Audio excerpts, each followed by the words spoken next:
All the rage right now is about remote operations and amateur radio. Let's talk about that.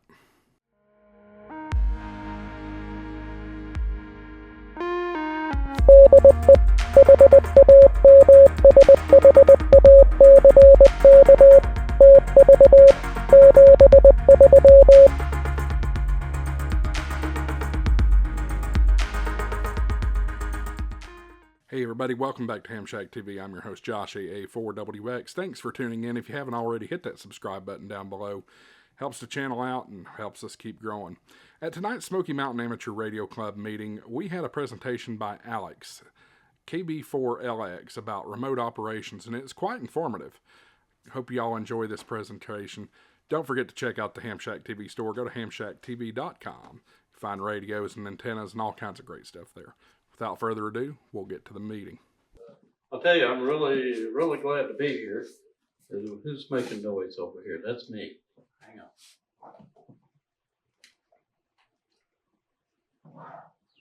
on. Okay, hello. Yeah, there we go. All right, I got that shut up. Okay, well, I'm really glad to be here. I've been looking forward to this. Kelly asked me if I could come up and do this, and I was tickled to death because I've been thinking about doing this for a long time, but I just hadn't done it. So appreciate it, Kelly. You inspired me to get busy and put something together. So I'm very glad to be here. And I live down in Clarksville, just past Nashville, but grew up here in East Tennessee in Clinton, and always glad to get back over here. My dad was from McMinn County in Athens, and so I left here in 1974, and so it's been a long time. But anyway, glad to be back and be with some fellow East Tennesseans. And so with that, let me get started. I'll give you a real quick little background. I got my ticket back late 70s, 78, I think it was. And, you know, youngster, and I was all excited and did all that DX stuff and put up a big tower with the beams and all that, and lived in Wisconsin at the time. And then we wound up moving to New Jersey for business. So I got transferred, packed everything up, and that was that. So I was out of business about 35 years, and then got back into it about 2017, and so and just you know, I really wasn't thinking about it, but I got on the computer one day and looked to see what's going on with ham radio, and started seeing some of these new radios like 7300 and seeing how you could interface computers in with them. Now, my career was in the computer business in IT, so I got pretty excited about it, got back into it. So I just started working on integrating computers in with my 7300 at first, and then I got involved with nets, the Tennessee phone net more specifically. And since and then I got to be net control and so forth and so on, so I'm really into that. And so I spent a lot of time away, going down to Florida and spending weeks on end down in Florida. So I wanted to put together some remote capability, and I really had to go the extra mile and make it industrial strength, because I couldn't afford to be down there trying to call the net and something not work. So anyway, that's how I got to it. And with that, let me just go through what I wanted to do is just give you kind of an overview of what remote operating is all about, and then mostly show you some examples of how you can hook up systems and use the internet and computers to access your radio and then operate from remote locations. So here, I just want to kind of set the stage to talk about some of these things. Are pretty intuitively obvious, but these are the basic things that you need to do remote operating. You got to have some way to switch equipment on and off. Certainly your radio.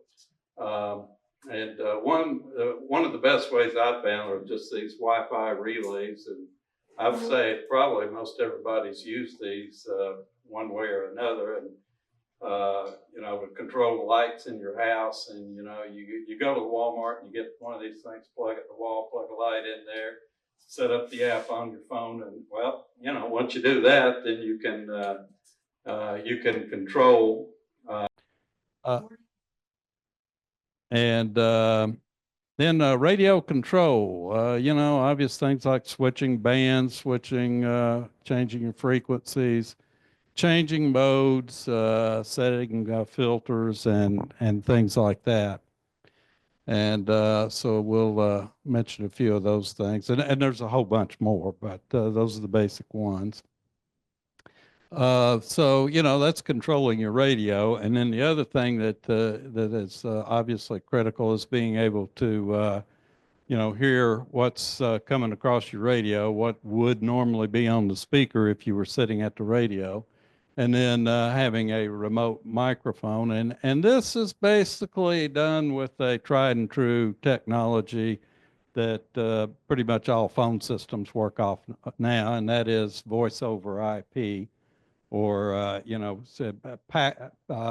translating your audio into digital and putting it into packets for the internet and sending it, and then when it gets the other end, take it to packets back apart, turn it back into audio. That's pretty much all that is, with the speaker and with the microphone. And then, interestingly enough, push to talk can be rather challenging. But I won't spend a lot of time on that. There are a lot of ways of doing that, but in most of the solutions, that's pretty much built into the radios and built into the software that you would use to operate the radio. And networking, that's the key to the whole thing working, is getting onto the internet and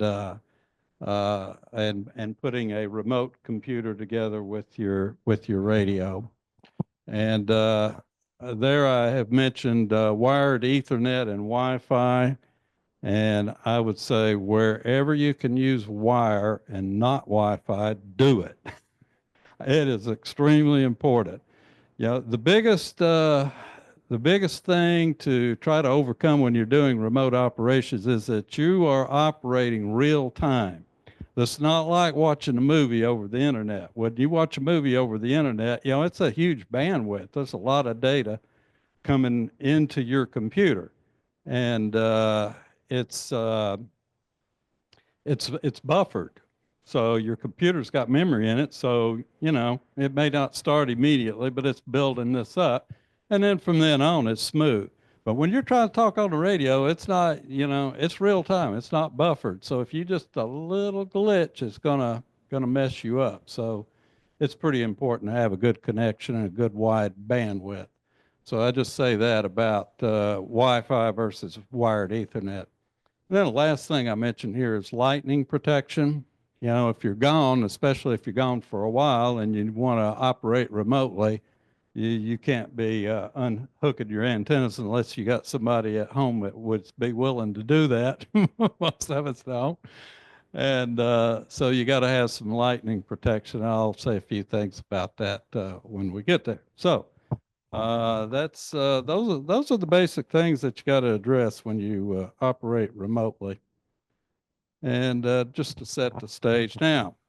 We'll get into some examples, but I've kind of subdivided remote operating into three basic categories. The first one I'm not really going to talk about, but that's just to kind of set the stage and give a little background. Before we got software-defined radios and we had processors in radios and things like that, there was nothing but a radio with a speaker to get the sound out and a microphone to put it in, and you convert it into RF and it goes out over the air. So to interface those, you just had to use basically what I call external sound cards. And so you just tap into the audio coming out of the speaker, and then find a way to do that voice over IP and get your microphone audio into sound card and into the input into your radio. Obviously, you wouldn't have a whole lot of flexibility because you don't have a lot of those other things, the ability to change bands, change frequencies, and set filters. So if you set it all up and operate on one frequency, it kind of works. So, but that's where we came from. But I'm not really going to get into that. Now, the two main ones, the first one I call serial USB connection, and these are the newer radios, and they're generally what we call SDR radios. And some of them have those waterfalls and all that kind of stuff. Some don't. But the thing about this, you've got a processor in the radio, and so you basically have to connect the radio to a computer to be able to control that radio. And the two things that you have when you connect a computer to an SDR radio, you get an application program interface or an API into the radio. And so like with a 7300, ICOM has some software you can put on a computer and communicate with your radio. And then there's lots of other ones too. And they're using that API in the program. And so that's all in there, and that's what we use to start building remote operations. And the computer then does the creation of packets to put on the internet, and then decodes those packets when they come back in the other direction. So that's why you have to have a computer sitting in front of the radio. And the radio, in most cases, has the sound card built into it, and does the translating of the audio from analog to digital and back and forth. So that is that one, and I'll show you some examples of that. And then there's what I call direct connection, direct Ethernet connection. And these are definitely the best kind of radios to try to set up with remote operating. And basically, the radio has an RJ45 jack at the back, and you can plug it straight into your router. And the radio can do all of the packet handling. So it is an internet capable device. And so that's I think the best way. Now, in terms of cost investment and that sort of thing, the SDRs, and again, I'll show you some examples, but 7300, about everybody knows about, is the USB connection type. And, radios in that category are pretty reasonable. When you get into the direct Ethernet connection type, the ICOM 7610 is a good example of that. So now you get progressively more expensive. So just depends on how serious you are about it or what you may have now. So so that is that. And I'm going to go to some examples. But before I get started on that, has anybody got any questions so far? Yeah, I'm going pretty fast, I guess. But what I just went through was the level set. I think when I go through some of these examples, you'll see a little bit better how things work. Okay, this one that I'm showing now is USB type connection. And let me see if I can move my pointer around here. So before I get started on that, let me also introduce a term, client server. It's an IT term. When I first started this, I started reading a lot of stuff about, mostly from the vendors, on how their remote operating works. They weren't consistent, and they used all kinds of different terminology, and I found it confusing. Now, I come from the IT world, and we talk about client devices and server devices. So to give you an idea of what that's all about, if anybody that gets on the internet, you take your PC, you go into a browser, you access a website somewhere to look at it, get information off it, or whatever the case may be. Your PC is a client, and where you're going to get your information is a host or it's a server. So that is the client-server model. So in this case here, the ICOM 7300 is a radio that we want to get to and operate remotely, and it's a server. And since it has to connect to a PC, I have indicated, let's see, yeah. Okay, so whoops, I was afraid that was going to happen. Okay. Anyway, down here, this is the server PC, the one I talked about a few minutes ago that you have to connect via USB to the radio to get in and out of the radio. Now, you could operate that locally in your shack right there at the radio through that computer with that software. And this is ICOM's RSBA1 software. And then on the other end, out there, the remote PC client, that's the same software. So you have to have two computers. So the server computer here connects into the router and goes out over the internet to whatever router you got at the remote location, and your client computer connects here. Now, I have not really used this software. I've loaded it up and played with it a little bit, but I haven't really used it. And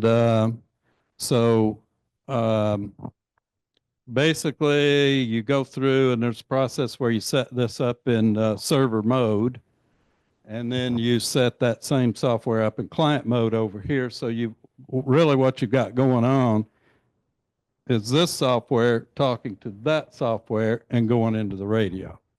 And it works, and works fairly well. And but it's it's a couple of extra steps, and but it's very effective.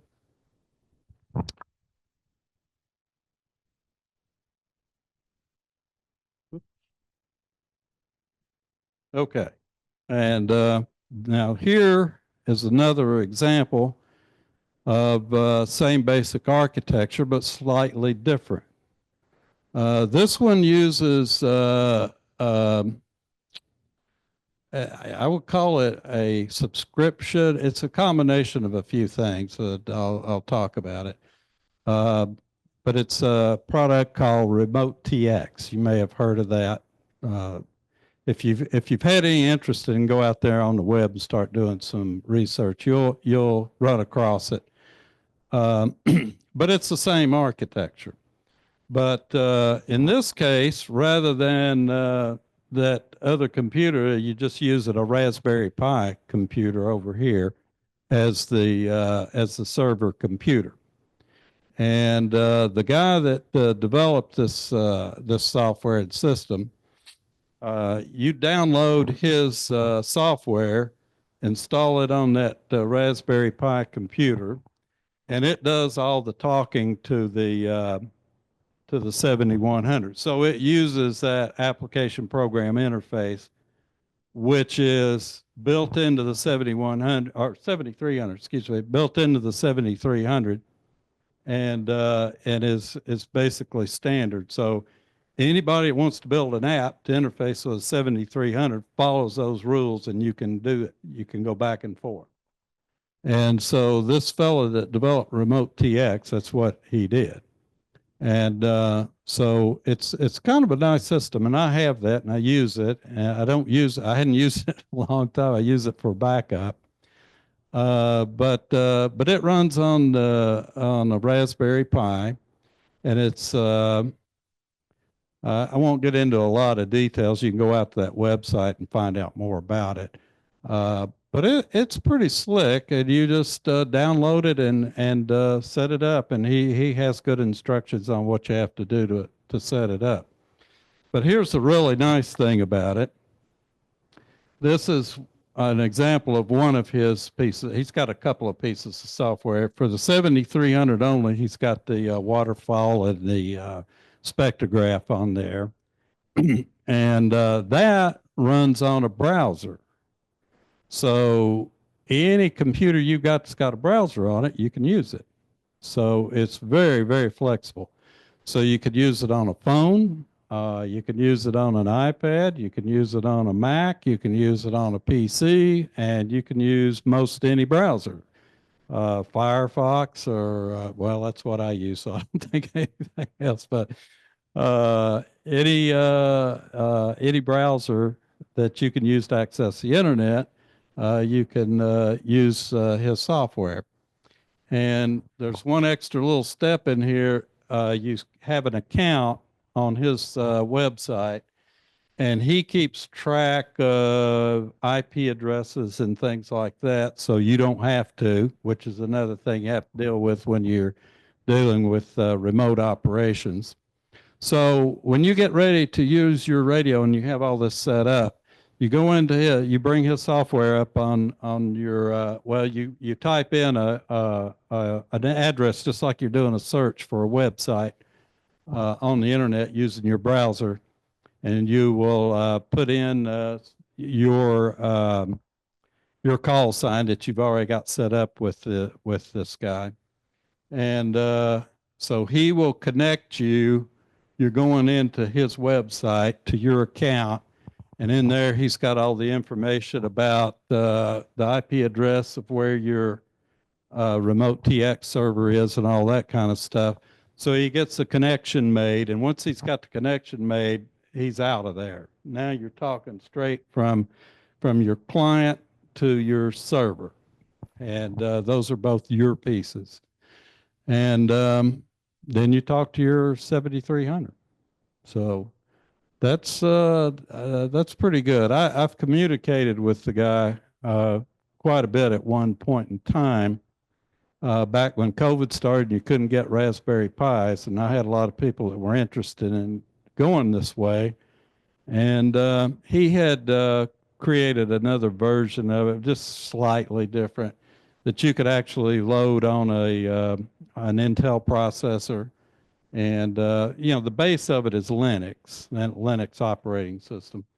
So, you know, I had some of those laying around, and, you know, most people, you can use an old PC that's, you know, that you're not using anymore. And, you know, they'll fire right up with Linux, no problem at all. But I had communicated with him. He sent me a copy that'd run on Intel, and I loaded it up, and it worked just fine. No problem at all. So that's a pretty slick system. But architecturally, it's that what I call the USB connection. Yes. Yeah. Well, I run mine on a 3B 2s. It might run on 2. I run mine on a 3B 2 gig, I think, and it's fine. That's plenty enough horsepower for it. It doesn't really take that much. Not much. And I think, I don't know for sure. Now, this is a completely closed system. You can't run anything else on it, which is good. Very good. And, but I do believe once you get that thing loaded up and it fires up and boots, it brings that his software in, and it just sit there and run, and it's not really doing any I/O. So it, well, you run it on your local network. Now, what he's got in here, and I'm having to speculate on how I've done some things myself, but it appears to me, obviously, he's got a piece of software in there that'll go out and query, what's my IP address, external IP address, and it'll come back and tell him that. Then he sends that information over here, and it goes into your account on the database that he has for you.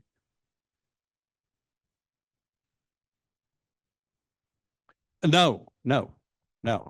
And so when you come in here, he'll pick that up. Now he knows where your external IP address is. He'll come through here and get in through your ISP because it knows where you are. And then he's using a port. I don't know what port it is, but it's part of his system. And so, he's going to that external IP address at port. And so, yeah, it's good. It's a good system. It works well. The nice thing is you can use a phone. Yes.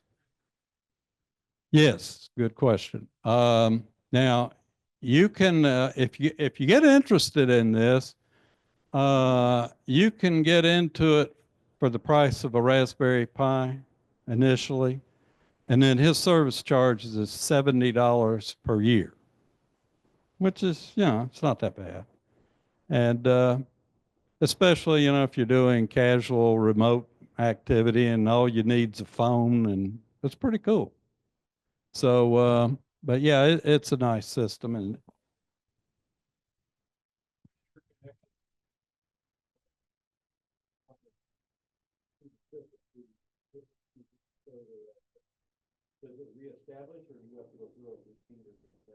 it depends. If it's short, it comes back. If it's extended, yeah, exactly. I mean, that's what it is. Yeah, yeah. I mean, and it can happen. I mean, if you're driving down the interstate, it's probably not going to happen because you got cell towers. Well, yeah, up here, yeah, you might get a mountain in the way. Yeah, yeah. In fact, I do that. I mean, I'll be if I'm not at home and or in Florida or wherever. I've done that. I'll be traveling down the road and I pull my phone out and I check into the net and I fire up my 1500 watt amplifier and right off my phone, I got 1500 watts on whatever band I want to be on. So, uh,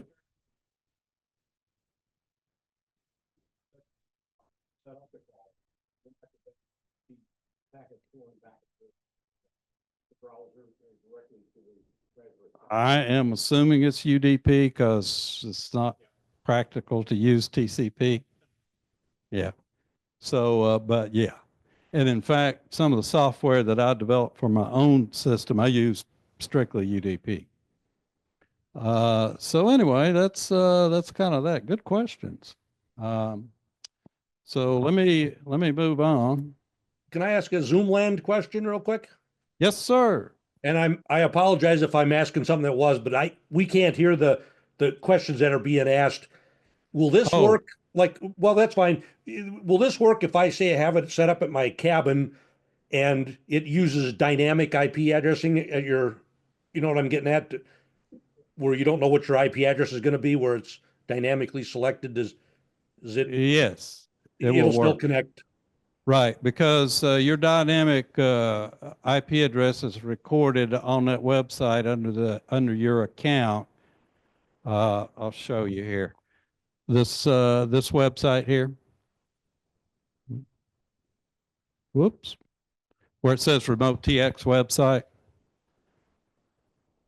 Okay. It is recorded there. It's queried over on the server side on that Remote TX server, and it is sent back to the website. So when you log into it, you go through that website, it knows where your external IP, even if it's dynamic, because it queries that and sends it back in periodically so they know where you are. Okay, yeah, I'm a little weak on the dynamic stuff, so I just want to make sure that, say at the cabin, the power goes off for a day and it comes back on and the router reboots itself, it'll get an IP address from the local ISP, but it'll be different every time, but the system will figure that out, is what you're saying. Okay, yes. Good enough. I appreciate that. Thank you. Yep, no problem. Thank you, and I'll try to be more cognizant that we got people out there that can't hear the question. So, okay. Any other questions before we move on? No. Yeah. Is there any kind of particular brand of router that I would recommend? The answer is no. Most any router will work. What I have myself is what I've got up there, which is ubiquity routers, and I won't get into all that, but I got a reason for that. But those are kind of commercial grade routers. But no, you don't, most any router will work with this particular setup because you don't really have to go in and do any router stuff. So, any other questions? Yeah.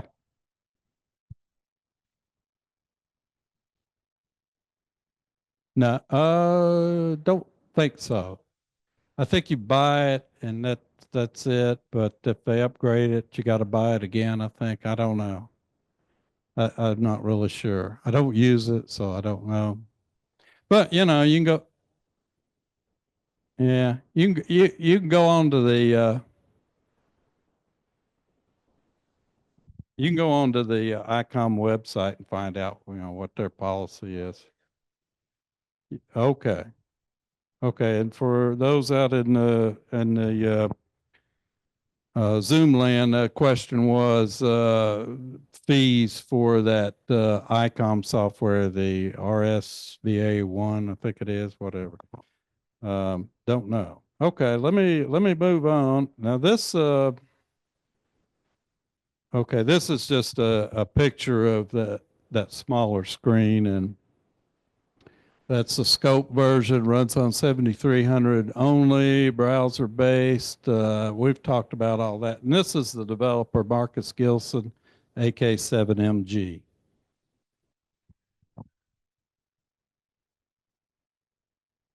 It might have been. I don't know. Probably. Okay. Now here's another interesting configuration. We're still in the USB connection category, and I really like this when I use it. And in this example, it's working with an ICOM 7100, and this solution here. Well, I think most of you probably know the 7100 is a type of radio where you separate the control unit from the body of the radio. And that lends itself very well to remote operations. And in this particular case, you do that. And, normally you would have your control unit connected directly to your radio in your shack, and everything works great, and that's fine. Yeah, exactly. Exactly. Basically an Ethernet cable. Yes. So in this solution, it's a company called Remote Rig, and it consists of two boxes. And I've brought that here. I got it right here. This is the head unit for a 7100. I mean the control head unit. And this is, in this case, this box right here. There's two of them. So there's one at the server side and one at the remote side. And those boxes connect to your routers, and all of the smarts and the software is all packaged into these two boxes, and they talk to each other. And it builds what I call an internet or an IP tunnel. And so it emulates what this radio expects to see over there. And this emulates what this wants to see from here. So you just basically, once you get the network part set up, you plug them in and they can be anywhere. And I have this one set up for Florida. So I've got this box down in Florida. And then this what I carry around with me, and I can connect. Now, 7100 does HF and VHF, but I have trouble keeping up an HF antenna. It's an HOA, and we have hurricanes, and the last one I had up for any amount of time got blown away by Ian, so I don't do that anymore. But I do get into my local VHF networks, and it works well. So I can check into my club network down there in Fort Myers from up here in house in Tennessee, and it works quite well. And so I thought I'd throw that up there, but it's still in that USB connection category. So there's just all kinds of possibilities. About $500, I think, when I bought those. I think they might have went down some, but then I guess inflation pushed them back up. Well, it is here, right here. That was their proprietary connection. Well, yeah, it is. Yeah, yeah. Um, maybe it might be better appropriately called a quasi USB. I don't know. It's I'll have to look into that. But I think let's see, I think it's USB. Now, it wouldn't be on this box because this is the remote one. Well, it may not be USB. It may be, it is a serial port though. Yeah, it is serial. Right. Well, yes, yes. Yeah, yeah. But anyway, it works real well. And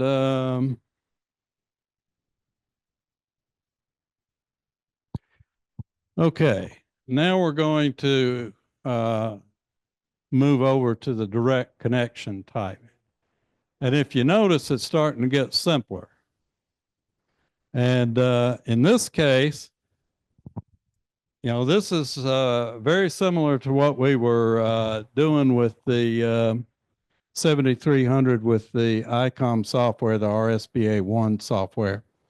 But in this case, the 7610, you connect it directly to your router, and it has the ability to packetize what's going out and coming back in. So you don't need a computer in front of it. You just connect it straight into your router, and then your remote PC or your client goes through the network and straight into your radio. And I drew this other little faint line to show you that you can use the same computer with the same software. If you got it on a laptop or something like that, when you're sitting in your shack, you can connect it right into your router and do the same thing. The radio doesn't know any difference, doesn't care.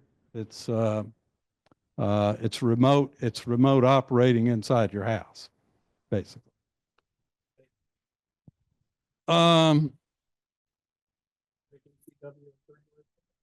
You know, I don't do CW, but there are ways of doing that, and I wouldn't really be comfortable trying to answer your question on that. The question was, could you do CW with that?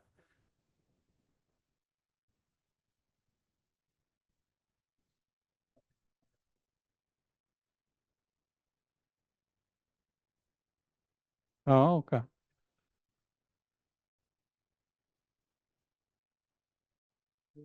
Oh, okay. Cool. Let me pause just a second. Do we have any Zoom questions from Zoom land? Okay. Well, let's continue on. And okay, this is just a picture of that ICOM software. It comes from ICOM. Unfortunately, it only runs on Windows. Yeah, a lot of people aren't real fond of that software, but I'll have to say it's about one of the prettiest ones I've seen. But and I have not used it. I loaded up a version of it and just to see if I could connect it. And yeah, it worked. But there are alternatives for that. This is one. It's called ICOM VF View remote software, and it seems to be pretty popular. I've never used it. I have loaded it up just to see what was involved. But the key to this one is it's open source, so it's free. And but then again, with open source, sometimes it gets a little fiddly, and you might have to do more work than you would with something else. This is one of the nice things. It runs on multiple operating systems. There's Windows version, a Mac OS version, and a Linux version. And I loaded the Linux version just to play with it for a few hours, and that was about it. I just really didn't have time to go into trying to build the whole thing, especially when I got something else that already works. So, but that's kind of cool. There's a couple of folks that check into our net that use this to very good effect. WX4Y, he's down in Georgia, and he travels a lot in an RV.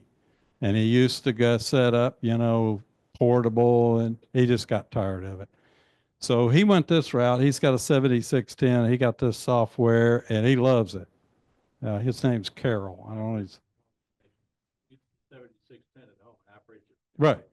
Exactly. Exactly. So he takes his RV and sets it up. Well, right. Right. Right. So that's what he does. He loves it. So it works. And then there's a fellow up in Greenville that just got this, and so he was down at Hamcation down in Orlando, and he was checking in, crowing about that. So he was having a good old time. Can't tell. The audio sounds. Oh, it's good. Yeah, it's good. It's good. It's very, very good. And that's what he was using. And okay, this is one. I'm going to show you another version of this in a few minutes, but this is a guy, Marcus, and I don't know how to pronounce his name. I call it Roskosh.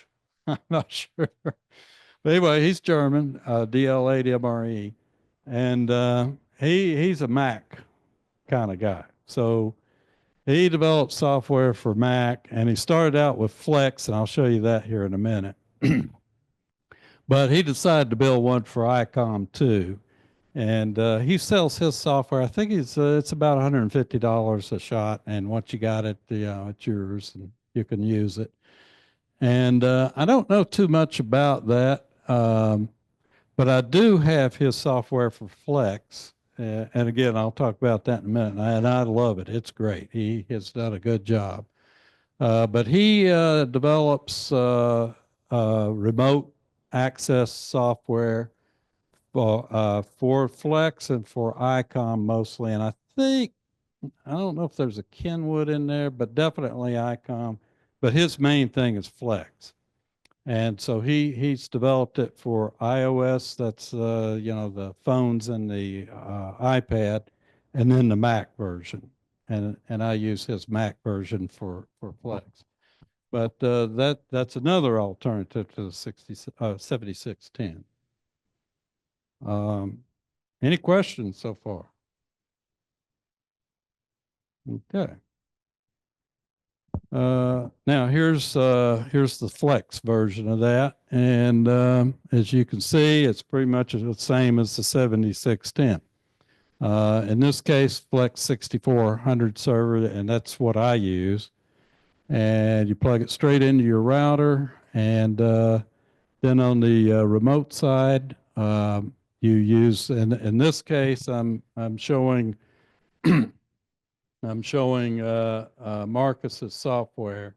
His software is this top part and the side part. This stuff here is mine that I put together for myself.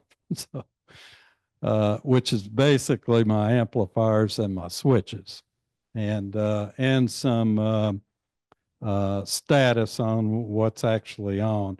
You can turn something on. You can have software and turn on the switch, and it goes out there and does its thing, flipping relays. But hopefully it came on. How do you know? All right. So what I've done here is actually take the 12 volts off the back of the power supply that I turned on, feed it back into a relay that goes into a Raspberry Pi and set a pin high that I can read, and I know it's on. So exactly. So that's what this stuff down here at the bottom is for. And again, and I operate remote at home. So all my equipment is downstairs. I'll show you a picture of it in a minute. But I sit upstairs in a nice comfy. Well, I do that. I check in the morning net, and I take a it's interesting. I use an iPad, and I have a mobile version of this stuff, and so I set it up with a split screen, and I put all the amplifier stuff on one side and radio stuff on the other side, and then there I am. So I sit there in the easy chair, check it in the net, and then since I do the net management for the evening net, I'm also very involved with the morning net too. So I also built the logging system for the Tennessee phone net. So I keep that on my computer, and I'll have that computer sitting there in my lap too. And I'm just going through, if I'm not calling the net, I'm just shadowing whoever's calling the net, and I'm doing the checkoffs. And so I keep a history, and it's, not totally necessary, but I like doing it. So anyway, that's that setup. And so that's a bigger picture of what I was showing there. And somehow I've turned my volume back up again. Okay. Where's that coming from? Oh, that's the speaker. Oh, it's just because I walked over there and heard it better. Okay. But anyway, this is a bigger picture of my setup. And as I said, this is all the flex stuff on top, the spectrograph, the waterfall. In this case, there was nothing going on because I did it in the middle of the day, and it's 80 meters. And so there you go. And then this is the control panel where you can turn your volume up and down and set your RF power going out to your amp, all those kind of neat things. And then this is my, I've got two amplifiers I can use, a KPA 1500 and a KPA 500 with the tuner. And so there's all that. And then this is my feedback loop stuff that I can check. And then this little thing over here is just a kind of a ping sort of little simple application where I go out and ping all the pieces in my network. I did. Yes, exactly. Right. Right. Exactly. No. No. And the reason I did that is because I might be down in Florida for a month, and if something goes wrong, I got to be able to diagnose it, and I got to be able to fix it through the net. And so far, so good. So anyway, that's what it looks like. We're coming down the home stretch here. Now, I said I was going to talk about lightning protection. Okay, this is just a picture of my antenna to shack transition. And what I'm showing there are a couple of boxes. They're the Paradan antenna disconnect boxes. You can find them. Just Google that thing. I'm trying to remember if they sell them through DX Engineering. So, yeah, well, okay. Well, basically, let me get over here on this side. And basically, this half down here is coming out of my radio, going to the radio. And these are the antennas. Now, I've only got two set up because I had some tree problems and some wind problems. Anyway, we won't go into all that. I'm still working on it. But this side goes into the shack. This is outside. And so if you notice, there's oh, okay. Okay, good point. The two cables at the top go to the antennas, and the 4 cables down at the bottom go into the shack. And you'll notice that I've got a grounding block here. This ground goes off to a grounding rod down the ground. And so each box connects to that. And they are operated via 12 volts. So when there's no 12-volt current on there, the relays close and everything on here is grounded. The center part of the antenna, the coax, both going in and going out, is grounded, and the shields are all grounded. Everything is grounded. So as soon as you remove 12 volts, it goes to ground.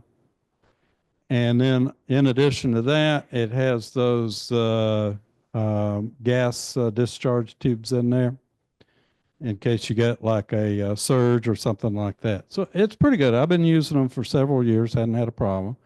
They don't do VHF. So the one little one that you see over there on the left side of those 2 boxes is one of those gas discharge tube types that a lot of those repeater guys use those things. That works pretty good. And I got my advice from Tim, WB4 GBI. He said, oh yeah, that'll work.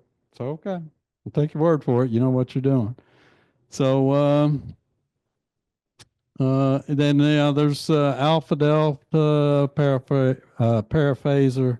I'm not sure what that one is. I can't remember. I've got these 2. I've got some Alpha Deltas, and I got polyphasers.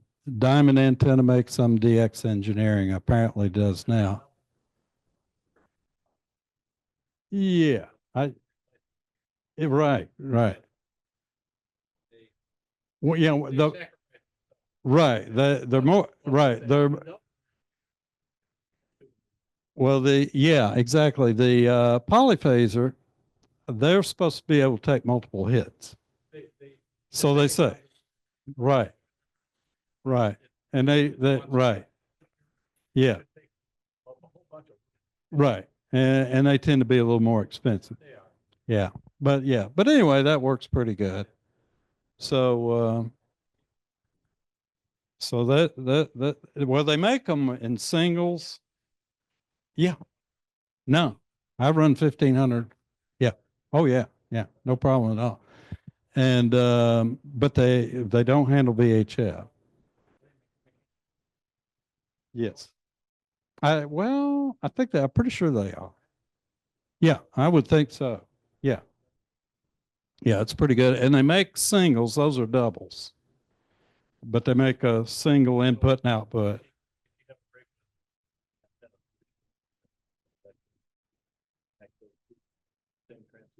Yeah, you could. You could. You could. But for me, whatever I'm using, whatever radio, I just turn them all on or turn them all off. It's simple that way. So, but anyway, that's pretty important.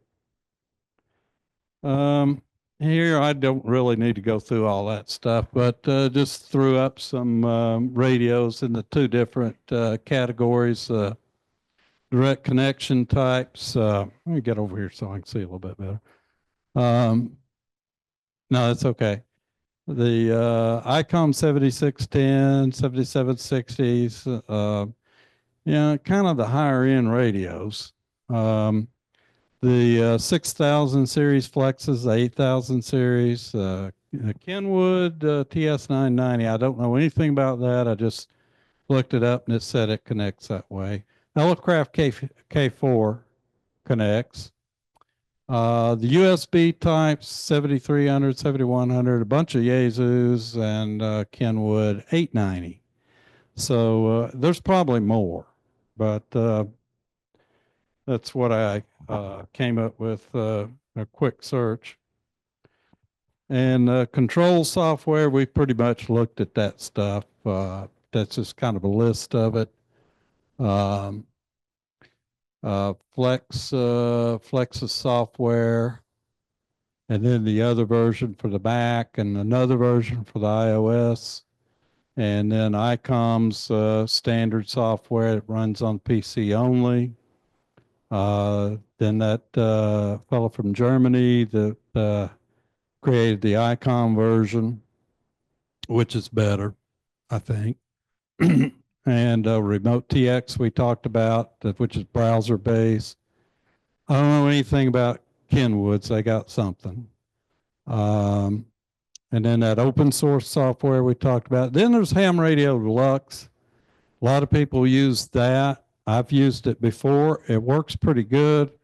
As an IT person, I'm not really wild about it because it has a lot of overhead, because it tries to do everything for everybody, and so you're dragging that overhead around with you. And it's got that ham lib, I think it is, which is kind of sits in the middle, and it translates between the user interface and whichever radio you're planning on connecting it to. It's okay, but it just seems like a lot of overhead to me. And I have used it; it did work okay. And that's a picture of my shack. So 2 power supplies up there on the. We'll start here at the top on the left, going through that, and a couple of power supplies. My Flex 6400. This is kind of what makes everything run, all the computers. I got 2 Raspberry Pis up here, and then 3 Intel machines. This Raspberry Pi I developed my own software that's kind of like what I already showed you, with the amplifiers and all that stuff. And I got a different version of it that I use on the mobile use, because it fits on a phone and it's more abbreviated, doesn't have everything on it.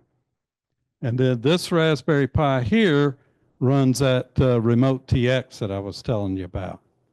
And so this one connects directly to the 7300. This Linux machine, this Intel, it's running Linux, and that's where I have all of my software running on that.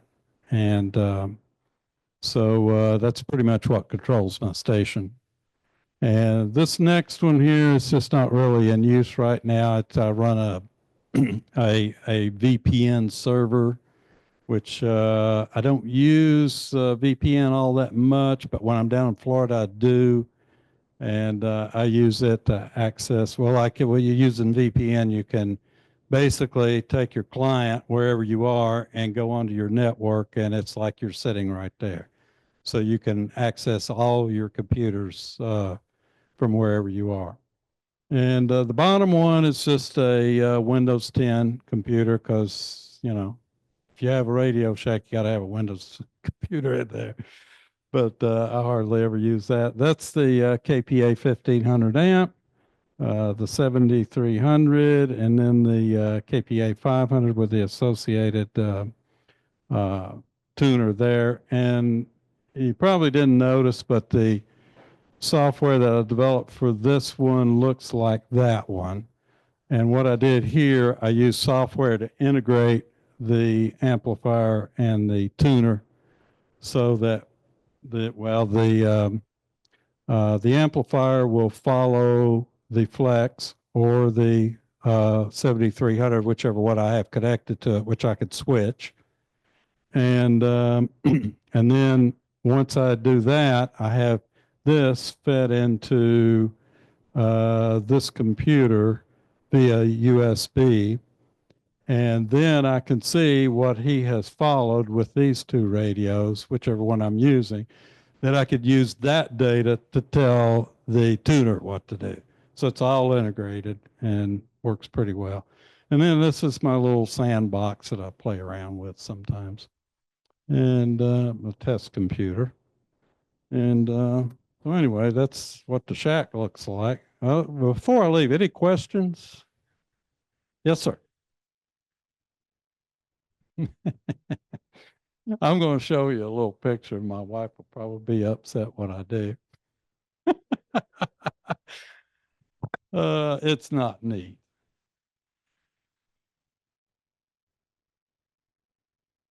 Yeah, it's just all open. Yeah. Yep. It's all open. Yeah, you can kind of see through there. Yeah, it's open. And well, hard to see, but my breaker box is right back there. So it is real close to, and then also going out that back wall there that's where my antennas are. So it's short, real short. Yeah, and it's all and it's all bonded. Yeah, exactly. Yeah. Okay, there's your picture. So that's behind the scenes. Now, these switches here, you see, let me get this over.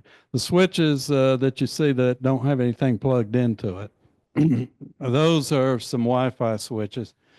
And I started out, I went that route because they work pretty good, but they give me a backup. If I were to lose a computer, that I could still go in there through my app on my phone and flip individual switches and do it manually. And there was a time or two I did that, but it's just finicky. You know, it's Wi-Fi and it's just finicky. And it glitches from time to time. No, they don't. Right. And they'll just lose the connection to a router, an